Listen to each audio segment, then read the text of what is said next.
In this video, we're going to be using exponent rules to simplify things. In this first example, the numerator, we add up the exponents. 4 plus 3 plus 1 give us x to the 8th. Don't forget that there's a 1 here.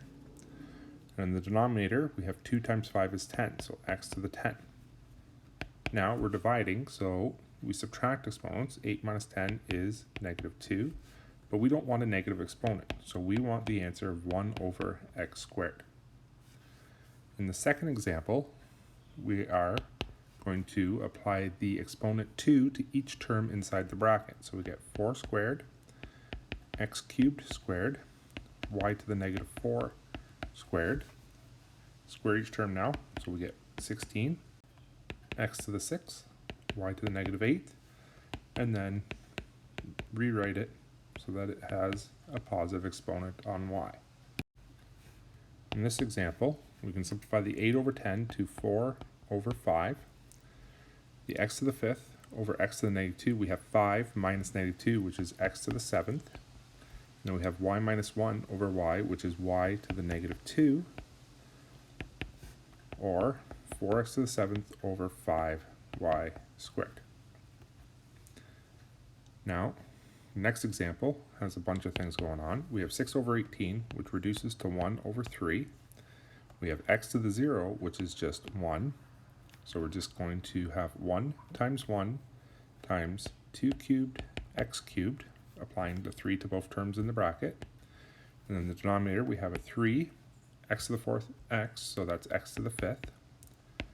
2 cubed is 8. X cubed over x to the 5th is x to the negative 2. 3 minus 5, 3 stays. Then we get 8 over 3x squared. Now let's do a little bit harder example. Whenever I see a negative exponent on a large bracket like this, I like to eliminate that negative exponent first by flipping what is inside the bracket. Then I like to simplify what's inside the bracket. You can do this in a couple different orders, but that's just the way I prefer. So now inside the bracket we have 9 over 12, which is 3/4.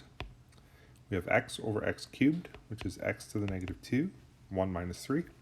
And then we have y to the negative 3 over y, so we have negative 3 minus 1, which is y to the negative 4.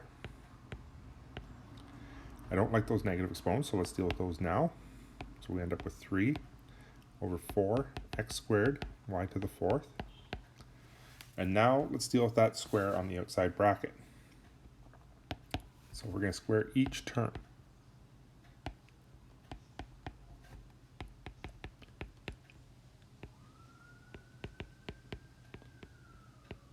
Simplifying, we get 9 over 16 x to the 4th, y to the 8th.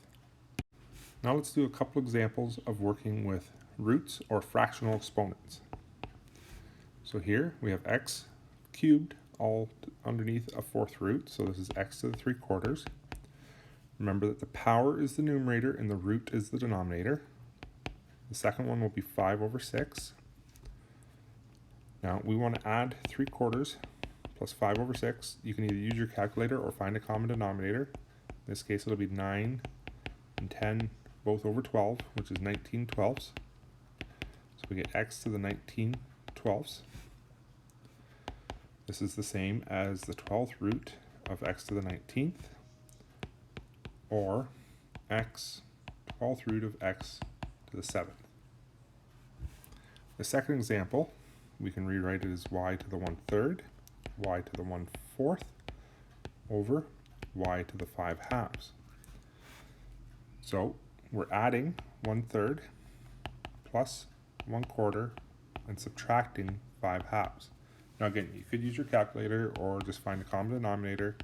So we have 4/12 plus 3/12 minus 30/12 is negative 23/12.